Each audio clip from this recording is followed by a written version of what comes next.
are watching the Cooking with Jack show. All right, guys. So let me give you the skinny. All right. We have a big project going on. I know nothing about this. Okay. The Ellis Way, Leslie from the Ellis Way, is here to teach me. I jarred once and I failed. You guys let me know. I appreciate that, by the way. Oh, sorry. See? It's the Ellis Way TN. TN. Tennessee. Get it? All right. So it's the Ellis Way TN. Link down below. Subscribe to her channel. Check it out. She knows what she's doing more than I know. So she's going to teach me how to use a digital pressure canner. She called me one day. Remember? Mm-hmm. Yeah. She called me, said it was on sale, and it was the best thing she's ever invested in. So I didn't know how to use it, but I bought it anyway. So let's go through. Now we got the jars, got the pressure canner, and you brought some stuff. What did you bring? Yeah, so if you start canning, one of the first things you want to get, even if you're hot water bath canning, which this also does, pressure cans plus hot water bath cans. So you got two options there, but you want to get a canning kit. You got little tools for taking your jars out. You don't have to touch them because they're hot. All this come in a little kit. So you want to make sure you get a little kit that's got all the goodies stuff, and you'll see us using it during the video. But that we'll link that also at the bottom. This is a must when you're canning. And then I always use this. Actually, there's one in here, but this actually will pick up your lids. It's got a magnet on it, but it also helps you, especially if you're canning meat, things like that, the air gets trapped, to move the air around to make sure the air releases. So this is for burping it, right? Basically. This is a tool I use all packing it, whatever. This is a tool I use more than anything. And then, of course, the funnel helps keep your rim of your jars clean. So the funnel is a must. Then I do use a strainer sometimes if there's like seasonings you don't want to go down in there, or bone, things like that. I use this a lot when I'm doing chicken broth and things like that. But that's a must. And we'll put the kit. It all comes together in a little kit. And we'll put that. I'm completely in the dark. Okay, what do we got here? So this is just, I wanted to give you some examples of some things that I have canned this year. This is not all. And most of the videos are up on my channel. So you can kind of do your own thing. There is a direction book. You always want to use your manufacturer instructions or directions when canning. So a ball, I also have a ball recipe book somewhere. I'll show you guys, but that's a good book to have too. Not only that, you never want to reuse your lids, just FYI. But wait. Hold on. Okay. Hold on. You mean we can only use that lid once? Yes.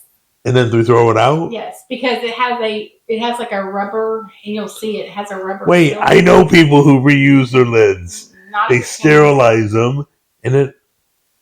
Not safe to reuse. Never. I toss them. That is literally. That's the number one rule. The first time I've ever heard that. That's the number one rule. I don't know. I trust you. You can reuse the rings, and you can reuse the jars. But the lid part. Lids, you always, if you're canning using the lid, you always want to do a new lid when canning. This is a apple pear sauce. So instead of just like applesauce, I added pears to it. My daughter had a pear tree this year, so we got a ton of pears. So this one actually has some rotisserie chicken left over. So it's shredded. You can't really see it, but shredded chicken. See it? And this was actually a vegetable pack, like the mixed vegetable frozen pack. Yeah.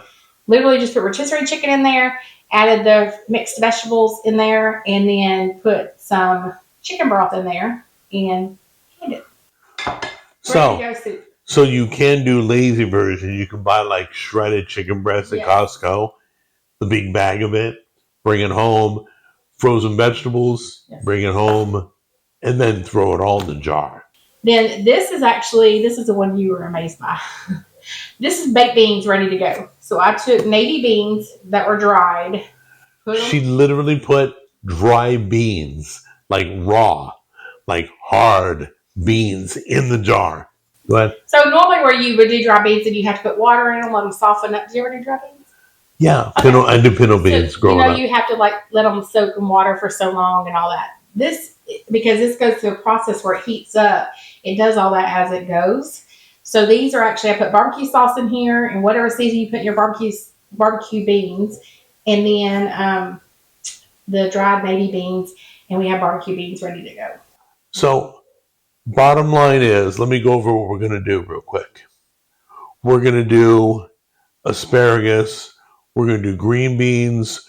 We're going to do baby carrots. And we're going to we'll cook. Are we cooking the ground beef? Yes. Okay. Before it goes in the jar, we're going to make probably some taco or Italian meat. I'm going to use Italian seasoning or taco seasoning. We'll brown it up. We're going to jar meat, which I'm kind of excited about. So let's get that prepared, and then we'll join you right back here with everything ready to go. Okay, guys, we're putting the canning pressure cooker together. Now, the first step before we put the food in the jars is to do what? So you want to rinse this out. This is your pot, and there's actually a line in there to fill water up to that line for your pressure canning. If you are hot water bathing in this, then you would put your jars in, then fill it inch over your jars. What's the difference? So hot water bathing doesn't have to have pressure and doesn't get as hot. So certain things you only have to hot water bath. And if there's enough acidity in the... Like tomato sauce? Yes. Tomato sauce you still have to add. Tomatoes don't have the acidity even to... Really? Yeah, they don't have enough acidity. They're right on the line. So you normally add lemon or something like that, and that'll bring up the acidity. Okay. So this normally goes at the bottom of the pot, right? Yes. So it just goes on the bottom to keep the jars from hitting when it's pressure canning, hitting so the glass don't crack. And then, right. What's that? Okay, this is a regulator. That's the thing that rattles on top? That's the thing that puts the weight on it to build up the pressure. So we don't put that on until it actually will tell us when to put it on. Really? When it gets hot enough, it'll tell us when to put this on. This thing is amazing. So it changes the way you pressure can, and it's so easy. Wow. And then it comes with a lid, and then you have a ring. These rings or these seals can actually be replaced. The Amazon has them pretty cheap. You can buy new ones, yes. Right? And then the other lead goes on. Okay, so do you have water in that right now? Yes, I have water to the edge. Wait, don't we have to sterilize the jars? Yes, we're going to sterilize the jars next while this is heating up. Oh, not in this. We can do it in this. Actually, as the water heats up, it'll heat the jars up. Why is that blinking? What is that? Because it's ready for me to set it. Okay. But I got to clean the jars first. Do you? I'm sorry. Do you set it to sterilize? No, I'll show you just a second when I put the jars in there. But it'll have low jars, and it'll tell you it'll step by step. It'll be empty jars with the lids off, right? Yes, because we're just going to clean them. We're sterilizing only the glass. No, we're going to put our lids and our bands, rings, whatever you want to call them. We're going to put those on the stove and bring them to a boil. Okay. It's not hard. You're making it hard. This all sounds hard to me. All right, guys, let me explain something I did learn. So we're going to put the glass jars in the canning pressure cooker. It will tell you when it's done sterilizing the jars. So I'll show you what it looks like once it's done. But first we're rinsing the jars. We're going to set them in. We're going to set it to sanitize or whatever, sterilize. And then it will tell us when it's done. Okay?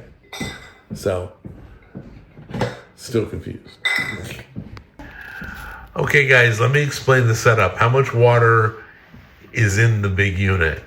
So there's a line, and you just fill it to that line. Oh, you filled it to the fill line. Yes. And then you put about 4 inches of water in each jar to keep it weighed down. Yes. So let's show you what that looks like. See? So there's water in every jar, and there's water in the big machine. Yes. Okay, got it. So now we're going to put the lid on. Yes.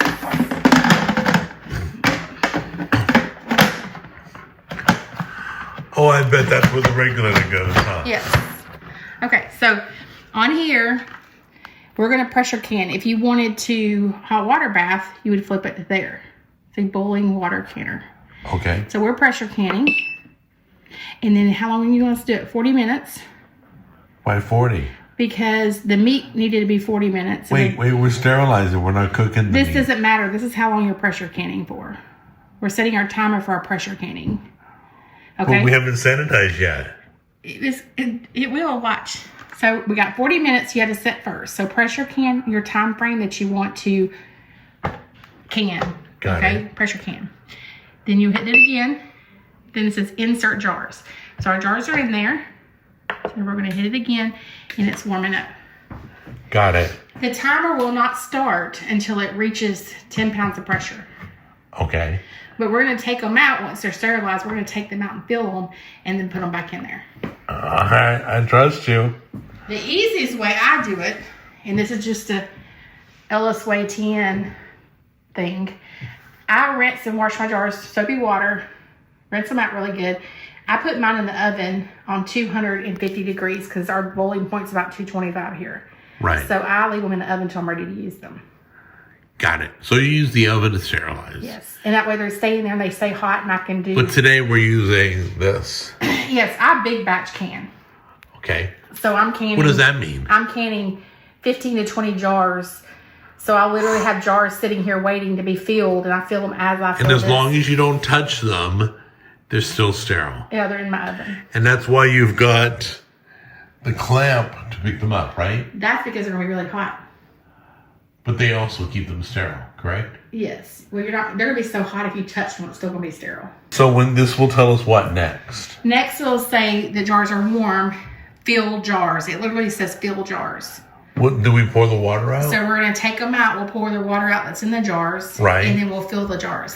With the vegetables and the meat? Yes. Got it. Okay. Okay, what are we doing in this pot while we're sterilizing the jars in that? We're sterilizing our lids and our rings. Another reason you do this is because those rings, the lids have a rubber ring in them. Yep. And you want to soften that. Got it. And keep them hot. So how do you sterilize? What are the rules? We're going to bring them to boil. Okay. Do we have to have them submerged? Because there's not a lot of water in there. The steam's going to catch them. Got it. I can stir them or whatever, but the steam's So what going do to you catch got, about 4 or 5 inches of water in there? Okay. You can do a bigger pot. So you're going to put it out on here? I was doing this for convenience. So. Got it. Yeah. Okay. So then we're going to bring the water to a boil. And just let it boil while that's getting ready. Then you just turn it off and let it naturally cool? No, because we're going to place them on the jars hot. Got it. Okay. All right. Okay, this thing beeped about 2 or 3 times, and it says fill jars. Now what do we do? We're gonna fill jars. We're gonna pull the jars out, drain the water out of the jars, and then we're gonna fill jars. Okay, so it beeped. It said fill jars. Yes. Now we open it up. I'm gonna open it up. Okay. Oh, they're sterile. You can see our jars. See? So this is very important. Normally I hold a rag underneath in case it slips, but I don't have one right here. And then we are going to pour the water out. Oh, you just keep hold of it. Yep. And then it's going to be ready to fill. Okay, so the water's been boiling, so those are sterile. Yes. The jar got emptied, that's been sterile. Yes. And there's one step you got to do, right? Yeah, so we're going to fill the jars. So I just take the funnel. Is that what you call that? Yeah. Everybody's got different words for it. No, that's what I call it. And we're going to, these are raw. So we're just going to pack them in there. And then we're going to fill it with hot water, boiled water. You want to boil the water and bring it to boiling temperature to sterilize the water. And we're going to fill it to 1 inch headspace. You're going to jar the carrots with water? Yes. Is that normal? Yeah, you have to add water in there. Got it. Same with the beans? Yes. All right. Okay, so I've got carrots packed in my hot jar. Right. And then we're going to pour our The hot water. hot water in there, which I need to get a know. ladle. Yeah. Sorry. No, it's all good. This is Jack's kitchen, so kind of. No, it's all good. It's your kitchen as long as you're in here. Water, or you can use. Sometimes I will take the what do you call it? The seal my water. Right. But, have it a sealer. So you want to fill it just to the inch head space. So right above the carrots. Yep, and then we're going to take this handy dandy tool. And that's to burp it, make sure all the air pockets are gone. Kind of smush it around a couple times. Got it. I will even take a pot holder and just pop my jar a couple times on the counter to pull up the air too. Okay. After we get the water filled, we've got the air out. We're going to take a little bit of vinegar and just clean the lid just a little bit. To keep it 100%? Yeah, that just cleans it off. It actually helps sanitized. The rubber seal too. Got it. It needs to be really clean. So there's a magnet at the bottom of that lets you, Yeah, there's a magnet on this. Got it. And you can see on this, that rubber ring, that's where your seal's at. That's the most important part. And you like lightly close that or lightly. Not too hot. Right. Not too hard. Right. You don't want it too hard. They won't seal that way. Because you want the air to release on the inside. And then you place it back in? Yeah, put it back in there. Everything's the same temperature. Or you try to keep it as the same temperature as much as possible. Okay. And then... So now we're going to fill that with what? We'll do green beans. Okay. So that's got hot water, it's sealed, it's all good, right? Mm-hmm. And then what? You put it back in the water? Like I said before, and I'll repeat this a million times, the main thing is keep everything at a good warm temperature. If not, your jars will bust. That's for the meat next? Yeah. Got it. Okay, this is the part I'm interested in because that's the meat, of course. So we got our hamburger meat. We've already cooked. Okay. We've already seasoned it too. What did you put in there? Salt, pepper, garlic, SPG, and Italian seasoning. And Jack likes the flavor of the fat, so we did not drain this off for you. You can drain the grease if you want. But we did not. And the only thing that's going to cause it'll still rise to the top, so you want to scrape it off later. You can scrape it off later. Yep. But you don't have to. Probably won't. No. You like it for the flavor, right? Yeah, definitely. So what are we going to get? 2 jarfuls? Maybe have a little extra. Okay. And how many pounds did you have? 2 pounds. Okay. So, and then you got the pot of boiling broth. Yes. We boiled the broth, and so it's hot, and we can fill the jars with hot broth. Okay. Since this has been cooked, if you were doing raw, like chicken or something like that, you don't want to pack it too much because you want to leave spaces in it so that all the air can get out. It might be trapped. But this has already been cooked, so it's not going to stick together as much. Okay, so we put all the jars. They're all filled. They got hot water and broth. We put them back in. There's water in there still? Yeah, you still got your water level still in there. Got it. It's about halfway up the jar. Right. Once you put your jars in there, it'll rise about halfway. So you sealed the lid. So I sealed the lid, and I'll put this down. This just goes down. Super easy. This is not intimidating at all like a pressure cooker. Old-timey pressure cooker, I should say. Right.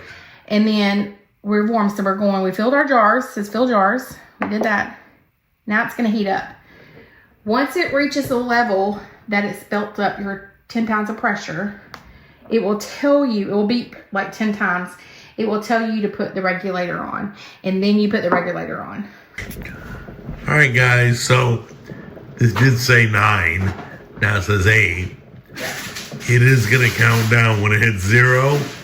Then it'll tell us put that weight on that. Okay? That's it. Okay, so this thing's beeping. Is it waiting for us to do something? Yeah, literally says put regulator on. Oh, okay. It says put regulator on. Yeah, so you want to be really careful because there's hot steam coming out of there. So always try to get on both sides, and you just want it to press it down.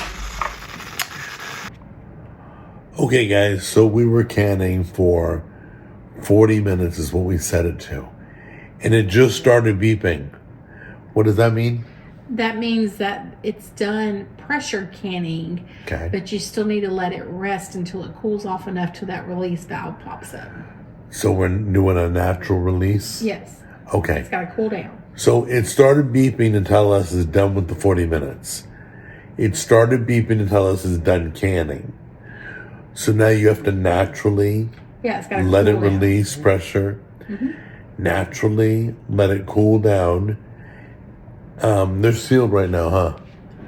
Well, They're it's almost. releasing pressure. Right. As it's cooling, Yes. it will tighten up and seal. Yeah, it's all scientific. Don't touch it. Just let it cool completely. And then we'll show you what we got. Once this has went down, this is your vent. Once it has went down, you flip this green switch and you just turn it back. And then be very careful and open the lid away from you because there will be steam. Open the lid away. And it will drip water. Yes. So be very careful with that.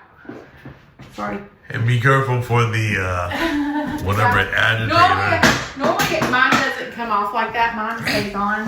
But, and you don't want to lose this. You got to have this. So, and then here are here's the asparagus. And then, and once it settles, the air releases, it'll settle some. And you got green beans. Here is our hamburger. Oh, that looks yum. Looks good. It does look good. Look how hot it is. And you see all that air is releasing. So you want to let these jars rest. I usually let mine rest about 20. Is that your phone? Probably, it's okay. I usually let mine rest for about 24 to 48 hours before I ever touch them. I put them out like this, space them out a little bit, put some towels over them so they cool slowly. But you'll hear them in just a few minutes, they'll start popping where they're sealing. And there's a lot of pressure here, and it's because all that air is running out. So just let them naturally. Just leave them alone. Let them sit. Okay. Don't touch them. Don't move them. Don't shake them. Don't turn them over because that air is still coming out between this. Do you want the hand towels in this drawer? I got those right there, those white ones, the flour. So I normally just will put something over them and let them rest and just leave it alone. And then they'll be ready for the show. Is that okay? Just like that? Yeah. Okay.